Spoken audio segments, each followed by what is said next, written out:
एक इतना गरीब लड़का था कि वह हर रोज खाने के लिए भटकता था और कहीं ना कहीं से खाना इकट्ठा करता था, पर हर रोज उसका खाना गायब हो जाता था। एक दिन उसे पता चला कि एक चूहा उसका खाना चुराता है। तो उसने उस चूहे को पकड़ा और उससे पूछा कि तुझे पता है मैं इतना गरीब हूँ फिर भी तू मेरा खाना चुराता है। अगर तुम्हें चुराना ही है तो किसी अमीर का क्यों नहीं चुरता। तो वह चूहा बोला कि तेरी किस्मत में कुछ ही चीजें लिखी है वही मिलेगा। भले तू कितनी ही कोशिश कर ले, भले तू कितना भी इकट्ठा कर ले, उसे अपने पास नहीं रख सकता।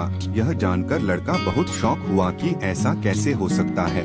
तो चूहे ने कहा कि अगर तुझे जानना ही है कि तेरी किस्मत में क्या लिखा है तो भगवान बुद्ध के पास जाना पड़ेगा, वही तुम्हें बता सकते हैं कि तुम्हारे किस्मत में क्या है। इसलिए वह लड़का भगवान बुद्ध से मिलने के लिए निकल पड़ा। चलते चलते बहुत रात हो गई थी, इसलिए रास्ते में उसने एक हवेली देखी और उस घर वाले से एक रात रहने के लिए इजाजत मांगी। उसे इजाजत मिल भी गई। हवेली वालों ने लड़के से पूछा कि वो इतनी रात को कहाँ जा रहा है, तो उसने कहा कि मैं बुद्ध के पास जा रहा हूँ अपनी किस्मत के बारे में पूछने के लिए। तो हवेली वालों ने कहा कि तुम भगवान बुद्ध से हमारा सवाल भी पूछोगे। हमारी एक 16 साल की लड़की है जो बोल नहीं सकती है, तो क्या करे जिससे इसकी आवाज आए। उस लड़के ने कहा जरूर पूछूंगा आपका सवाल, और उसने उनको धन्यवाद कहा और सुबह वहाँ से निकल पड़ा। आगे रास्ते में बहुत बड़े बड़े बर्फ के पहाड़ थे। वह बड़ी मुश्किल से पहाड़ पर चढ़ा। उसे वहाँ एक जादूगर मिला। उसने उस लड़के से पूछा कि वह कहाँ जा रहा है, तो उसने कहा कि भगवान बुद्ध के पास जा रहा हूँ अपनी किस्मत के बारे में पूछने के लिए। तो जादूगर ने कहा कि क्या तुम भगवान बुद्ध से मेरा यह सवाल पूछोगे। मैं हजारों सालों से तपस्या कर रहा हूँ ताकि मैं स्वर्ग जा सकूँ, और मेरे हिसाब से अब तक तो तुझे स्वर्ग में चले जाना चाहिए था, तो मैं स्वर्ग में जाने के लिए क्या करूँ। लड़के ने कहा कि ठीक है, मैं आपका सवाल बुद्ध से पूछता हूँ। उस जादूगर के पास एक छड़ी थी। उस छड़ी की मदद से उस लड़के को बर्फ के पहाड़ के उस पार पहुँचा दिया। जब वह आगे बढ़ा तो उसके सामने बहुत बड़ी चुनौती थी। वहाँ बहुत बड़ी नदी थी जो वह खुद नहीं पार कर सकता था।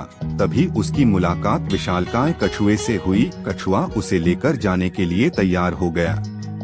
फिर कछुए ने भी उसे वही सवाल पूछा, तुम कहाँ जा रहे हो। तो उसने सब बताया। तो कछुए ने भी एक सवाल पूछने के लिए कहा, मैं 500 सालों से ड्रैगन बनने की कोशिश कर रहा हूँ पर अभी तक नहीं बन पाया, तो मैं ऐसा क्या करूँ जिससे मैं ड्रैगन बन जाऊँ। लड़के ने कहा मैं आपका सवाल जरूर पूछूंगा। कछुए ने लड़के को अपनी पीठ पर बिठाया और नदी के उस पार पहुँचाया। आखिरकार लड़का भगवान बुद्ध के पास पहुँच गया। वहाँ बहुत सारे लोग थे। बुद्ध ने कहा एक व्यक्ति के केवल 3 सवालों के जवाब दूंगा। लड़का एकदम शॉक हो गया क्योंकि उसे तो 4 सवाल पूछने थे। वह सोचने लगा कि उसे कौन से 3 सवाल पूछने चाहिए। उसने कछुए के बारे में सोचा कि कछुआ 500 सालों से ड्रैगन बनने की कोशिश कर रहा है। जादूगर 1000 साल से स्वर्ग जाने के लिए तपस्या कर रहा है, और वह लड़की बिना बोले कैसे पूरी जिंदगी निकल सकती है। फिर खुद के बारे में सोचा कि मैं तो सिर्फ गरीब हूँ, मैं तो मांग कर भी अपनी जिंदगी गुजार सकता हूँ, पर कछुआ, जादूगर और लड़की की परेशानियाँ तो मेरी परेशानियों से बहुत बड़ी है। तो लड़के ने उनके 3 सवाल भगवान बुद्ध से पूछे। बुद्ध ने जवाब दिया कि कछुआ 500 सालों से ड्रैगन बनने की कोशिश कर रहा है, पर अपने कवच को छोड़ने के लिए तैयार नहीं है। जब तक वह कवच को नहीं छोड़ेगा तब तक वह ड्रैगन नहीं बन पाएगा। वही जादूगर अब तक अपनी छड़ी नहीं छोड़ेगा तब तक वह स्वर्ग नहीं जा पाएगा, और जब लड़की को उसका जीवन साथी मिल नहीं जाएगा तब वह बोल नहीं पाएगी। यह सब सुनकर लड़का वापस कछुए के पास आया और उसे सब कुछ बताया। तो कछुए ने अपना कवच निकाल दिया। जैसे ही कवच निकाला उसमें से कीमती मोती निकले। वह मोती कछुए ने लड़के को दे दिए और वह ड्रैगन बन गया। फिर जादूगर के पास गया और सारी बात बताई। तो जादूगर ने अपनी जादू की छड़ी लड़के को दे दी और वह स्वर्ग में चला गया। उसके बाद लड़का उसी हवेली में गया जहाँ उसने रात गुजरी थी।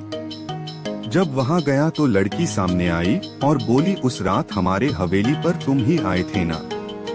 इस तरह लड़के को पैसा, पावर और एक खूबसूरत जीवन साथी मिल गई। जीवन में कुछ पाने के लिए कुछ देना पड़ता है। जब जादूगर ने छड़ी दी तो उसे स्वर्ग मिल गया। वैसे ही जीवन में कुछ बड़ा करने के लिए अपने कंफर्ट जोन से बाहर आना होता है। पानी का जहाज सबसे ज्यादा किनारे पर ही होता है, पर जहाज किनारे के लिए नहीं बना है। वह बीच समुंदर में लहरों को चीरते हुए आगे बढ़ने के लिए बना है। इसलिए जीवन में कुछ बड़ा करने के लिए रिस्क तो लेनी ही पड़ेगी। और अगर आपको लगता है कि आपके जीवन में प्रॉब्लम बहुत सारी है, तो जरा एक नजर डालिए उन लोगों पर जिनके पास रहने को घर नहीं है, खाने को रोटी नहीं है, कोई देख नहीं सकता, कोई चल नहीं सकता, कोई बोल नहीं सकता। क्या आपकी प्रॉब्लम उनके प्रॉब्लम से बड़ी है?